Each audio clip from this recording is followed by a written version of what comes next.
মাঝে মাঝে সিম্পল কেকের ডেকোরেশনগুলো করতে অনেক বেশি ভালো লাগে, যেহেতু এগুলোতে তেমন কোনো ঝামেলা থাকে না। একটা মাত্র নজল দিয়েই পুরো কেকের ডেকোরেশন শেষ করা যায়।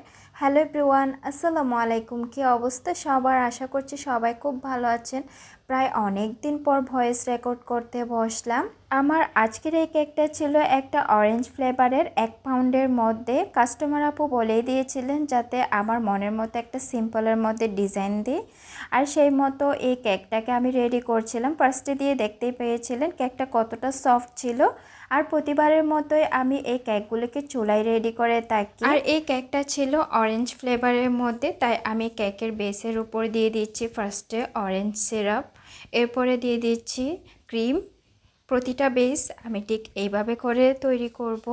এর উপর দিয়ে দিচ্ছি কিছু হোয়াইট চকলেট, এতে করে কেকের টেস্ট অনেকটাই বেড়ে যায়। একটা কেক মেক করার পেছনে আমাদের একটাই উদ্দেশ্য থাকে, সেটা হচ্ছে কেকের টেস্ট একেবারে 100% রাখতে হবে, কারণ কেকের টেস্টের ব্যাপারে আমি কোনো রকমের কম্প্রোমাইজ করতে পারি না।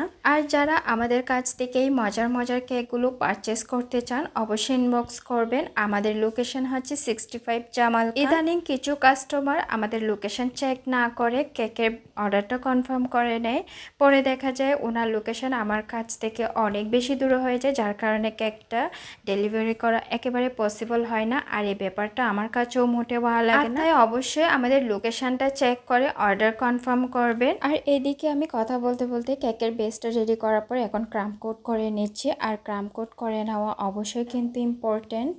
আর আমি আজকের কেকটাকে কোনোভাবে ফ্রিজে রাখার মতো টাইম আমার হাতে নেই, যেহেতু জাস্ট 2 ঘন্টার মধ্যে আমার এই ডেকোরেশনটা একেবারে কমপ্লিট করতে হয়। অবশ্য 2 ঘন্টা আমার লাগেও নাই, জাস্ট 1 ঘন্টার মধ্যে পুরোটা কাজ আমি কমপ্লিট করে নিয়েছি। আমি এখানে একটা হোয়াইট ক্রিম দিয়ে এটাকে ডেকোরেশন করে নেব।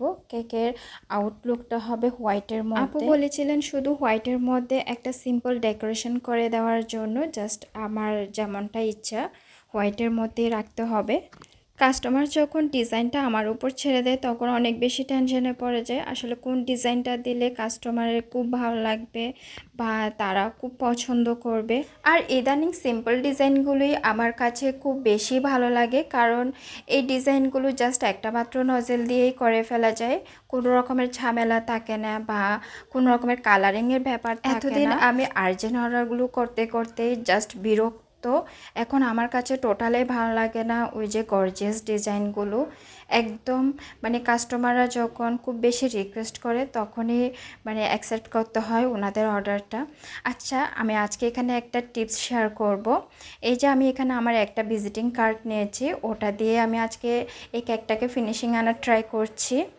আর ইদানিং আমার এই কাজটা মানে খুব ভালো লাগে। আর এভাবে খুব সহজে ফিনিশিংটা একেবারে স্মুথলি করা যায়, যদিও আমি খুব তাড়াহুড়ার মধ্যে কেকটাকে রেডি করছিলাম। আর এই টিপসটা চাইলে আপনারাও ফলো করতে পারেন, যারা বিগিনার্স নতুন নতুন বেকিং নিয়ে কাজ করছেন তারা চাইলে এই টিপসটা ফলো করতে পারেন, ইনশাল্লাহ খুব ভালো রেজাল্ট দিবে। আমি যখন ফার্স্ট দিকে মানে একদমই ফিনিশিং আনতে পারতাম না তখনই এই টিপসটা ফলো করেছিলাম, আলহামদুলিল্লাহ অনেকটাই ভালো ফিনিশিং আনতে পারি। কথা বলতে বলতে আমার কেকের কাজ প্রায় অনেকটাই শেষ পর্যায়ে। আমি এখানে উইশ নোটটা লিখে দিচ্ছিলাম। আমি সবসময় চেষ্টা করি গানাশ দিয়ে উইশ নোটটা লেখার জন্য। আমার গানাশটা মেবি একটু পাতলা হয়েছে, আর তাই গানাশের ড্রিপিংটাও খুব দ্রুত পড়ছিল। এদিকে আমার কেকের মানে এটা ফাইনাল লুক ছিল, তারপর আমার কেমন জানি মনে হচ্ছে একটু ফাঁকা ফাঁকা লাগছে কেকটাকে দেখতে, তাই আমি এখানে কিছু গোল্ডেন লিপস দিয়ে দিচ্ছি। আর হোয়াইটের সাথে গোল্ডেন কম্বিনেশনটা খুবই দেখতে ফাটাফাটি লাগে, জাস্ট একটা ওয়াও লুক দিচ্ছিল। ওটা দিয়ে একটু ডেকোরেশন করার চেষ্টা করছিলাম, যদিও আপুর কোনো রকমের রেফারেন্স পিক ছিল না, তাই সিম্পলের মধ্যে অনেকটা বলতে পারেন এটা গর্জিয়াস হয়ে যাচ্ছে। আর এটা সব সময় আমার এমনটাই হয়, মানে কেক রেডি করার পর যদি একটু খালি খালি লাগে আমি কি করি ওখানে একটু সুগার স্পল দিব, গোল্ডেন লিপস দিব, মানে যেভাবে কেকটাকে সুন্দর করা যায়। অনেক সময় দেখা যায় মানে এরকম করতে করতে কেকের 12টা বেজে দেয়, তারপর আমার আবার সব কিছু নিয়ে আবারও কেকটাকে রেডি করতে হয়। এই হচ্ছে আমার মানে কেকের পেছনের কাহিনী।